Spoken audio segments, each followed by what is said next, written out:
Well, gentlemen, we've done it. Another season's in the books, and there are only 2 teams remaining. Before we take a deep dive into the analysis, let's take a look at a little trailer previewing the matchup.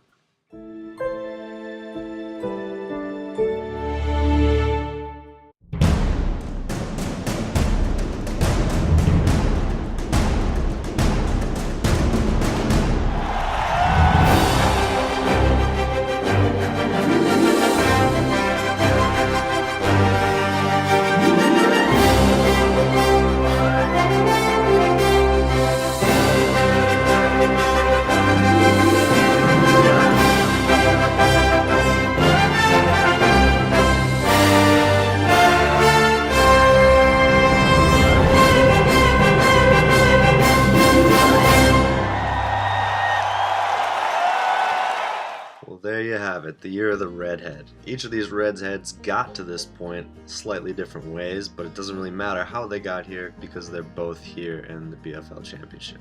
And now that I've said it doesn't matter, let's take a look at how they got here anyway. He has risen from pretty much obscurity to the championship again this year. And in fact, the last 3 years he came in dead last. 3 years in a row, dead last? That can't be right. Let me just check my facts here. Oh yeah, it is right. It says right here.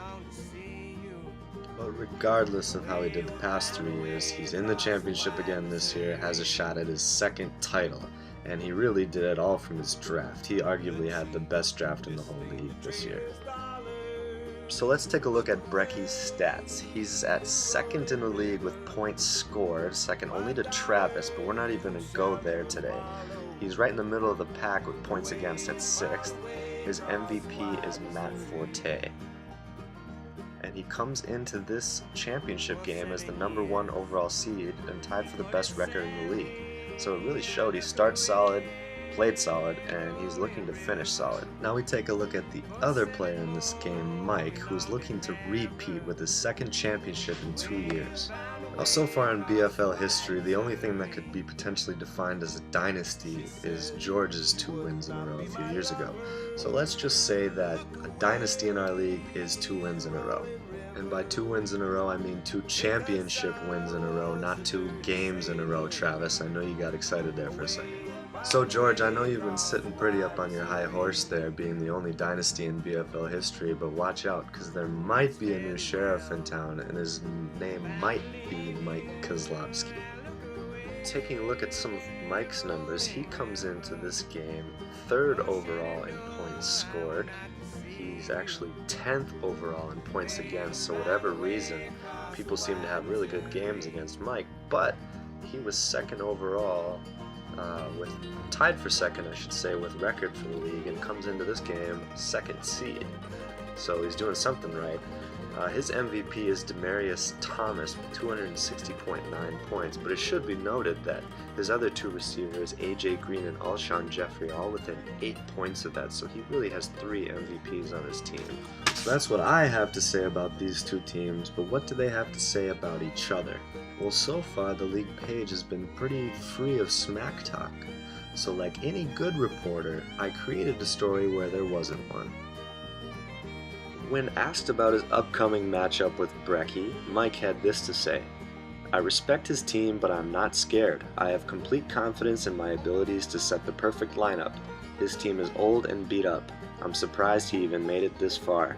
Plus, Thomas is a Vikings fan, and we know how that usually plays out during the big games." Really? Oh yeah? Well, why don't you shove it up your... Sorry, I let my biases get the best of me there for a second. I'm good now. I'm good. When asked about Mike's team, Brecky said, "Mike's team has been a green machine this year, but he's been operating at a high level for too long. He won't be as well oiled this week. I'll pull away as the more fiery of the 2 Redheads, and will be able to keep the welterweight champ's namesake." Well, both Brecky and Mike had a lot of words to describe the upcoming game, but if you read between the lines, you can hear what they were really saying. La la la la, wait till I get my money right. Well, there you have it, gentlemen, the 2013 BFL Championship Preview. To Brecky and Mike, cheers to you on a great year, and may the best team win. And for the rest of us, something a little stronger to ease the pain of this year. Here's hoping we all wake up on draft day.